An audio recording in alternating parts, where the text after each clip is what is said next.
Snorri Kristjansson. I've written a bunch of Viking books, which have lots of bad language and large people with beards killing each other quite messily.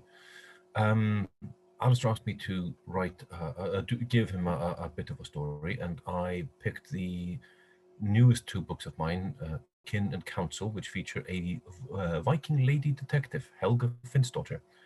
And as I left the second book on a bit of a cliffhanger, which some of my readers have had very clear words about, I decided to write the story of what happens immediately after the second book, which was so exciting that lots of people asked me for it. And so this is me giving back to the masses what the masses want. I was in a bit of a rut. After I finished the second Helga book, I'd lost the love of it a little bit. I'd been quite productive. I'd managed like 5 books in 6 years or something, with a ridiculous full-time job and a job change and this, that, and the other. And I hadn't written anything for anyone. And well, I say that I'd written 2 kids' books that are now shelved. The third one is out on submission with my agent, but it's I hadn't written anything proper for a bit. So I thought, why not? Let's try it. Also, I don't really write short stories, so I thought, why not do something incredibly out of my comfort zone just to see if it works, which is pretty much the story of my life, to be honest. It's a nice challenge. Yeah, can't back down. So I've read the story already and I enjoyed it. It's both nice and bloody, but also quite humorous in aspects. It has to be one or the other, preferably both. I can't, if I'm sitting here in my own head, as it were, I can't keep myself. I can't take myself too seriously. I don't wax lyrical. I don't get all hoity-toity about it. There has to be jokes. There has to be banter. Which is great for us because it makes the story, especially for those who struggle to read, much more enjoyable to read, having those moments of levity, which they can all appreciate. It's a worthwhile thing to do, and I'm very happy to have done it. Made me think a little bit about word choices and so on and so forth. And when I saw it first, I went, "Yes, please, that will do. That'll do nicely." Yeah. No, it's a good. It's ended up being a really useful project for me because it also put me under pressure, and that sometimes means I get off my arse and stop gazing into my own navel and just do stuff, and that's good. And as I mean, what's not to like? You get to sit down, you get to have a cup of tea, and you get to make up people that do what you want. I can't see any downside to that. I've apparently the legend goes, because my dad was a writer back in Iceland, and my mum was is a professor of literature. So my house has always been embarrassingly full of books. But so I wrote my first book, apparently, at age 5, and it was illustrated, and it started with the line, and I kid you not, I'm not making this up, genuinely. Translated directly, it starts with, "The wheel of fortune of boys and girls spins in many a direction." I was 5, and therefore we can deduce that I was an incredibly annoying child. Basically, I started very early, and I've sort of always been writing, always by the sort of alongside everything I've been doing, music and comedy and acting and so on and so forth. And it wasn't until late that I realized, hang on, the thing that I actually wanted to be doing all along, while reading my own bodyweight and fantasy books over and over, is to write. So I got to it.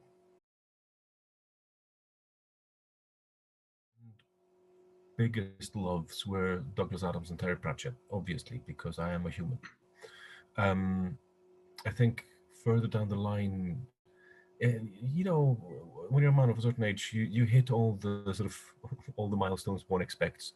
I read Raymond Feist until I was blue in the face. I devoured the first book of Wheel of Time, quite enjoyed the 5th, and by the 8th I thought, nah, no, thank you. Read all of Game of Thrones 3 times over, watched the TV series, said, "You're not my real dad," and stopped it. And then recently has been Joe Abercrombie, and who I idolized for the first 6 books or so. Mentor, that's an interesting question. I think when I sort of decided to try out the writing lark, I had the good fortune to be living with a guy who is now a film producer over in New York, and he was a screenwriter at the time, and he basically whooped my ass 6 ways till Sunday, as it were, and that was quite fun. His name is Nick Bain, and he's a tremendously clever writer. Writers who have mentored me, I was lucky enough for my then agent to pitch my books to Joe Fletcher of She of Joe Fletcher Books, the one and only. Yeah, I know Jo. And She's brilliant. yeah, and we are all contractually obliged to say that, or she'll come with a big axe and kill us all. No, she is brilliant, and she knows everything and all the tricks, and she beat me over the head with her slipper until I stopped having everyone look and wince and so on and so forth. Basically fixed my writing over over about 5 books or so. So I think Joe Fletcher is probably my biggest mentor in that regard. In the savage hinterlands of Scotland, in a small town called Livingston, with a delightful group of trainee rascals, and they're fun. They're great fun. Teenagers are good. I like them. Once you're in amongst them, the immediacy of their problems makes other things go away quite often. As a teacher, I'm sure you find a number of your students, or have had students who had trouble reading with dyslexia or other aspects. Oh, yeah, absolutely. I teach drama, and my school is in a fairly deprived area to start with. So there's lots of literacy challenges, and I get kids who shrink into themselves the moment you hand them a piece of paper. And if there's letters on the paper, they're just not happy at all. And so I have to talk to them about stuff, and alarmingly often I have to unpick the idea that dyslexic means stupid. And I tell them about Stephen Graham.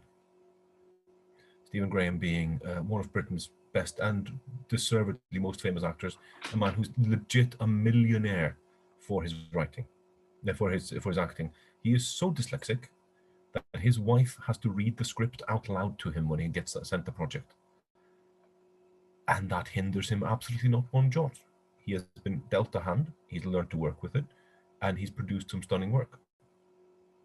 And more often than not, I meet kids with literacy challenges who do that. That you see the jaw set and you see them go, right, okay, and they just get to work. Getting kids to read out loud in classes as well, that's a big thing of mine. And it's also because teaching drama is basically teaching people to access stories. And I know from experience, yeah, reading out loud is actually very difficult because as we know, I'm dyslexic, and I find reading out very difficult. I can read in my head very fast. I can read all the comic books. Done. I mean, but it's in out loud. I start to jumble the words up like I would. Yeah, you're adding a bunch of mechanics, and you're adding basically lots of processes. And what I say to my kids is, slow down, take it at your own pace.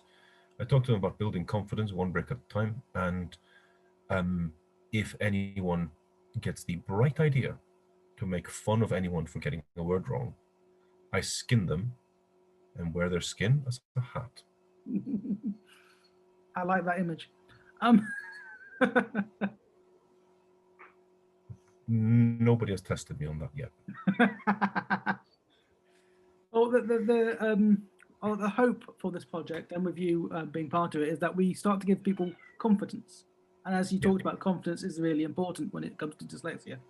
So the books, hopefully, because they're much easier to read, they're formatted for people to actually access. And the big point here is giving access. And then confidence will grow, and hopefully that impact on other parts of their life as well. Yeah, no, absolutely. And it's reversing the idea of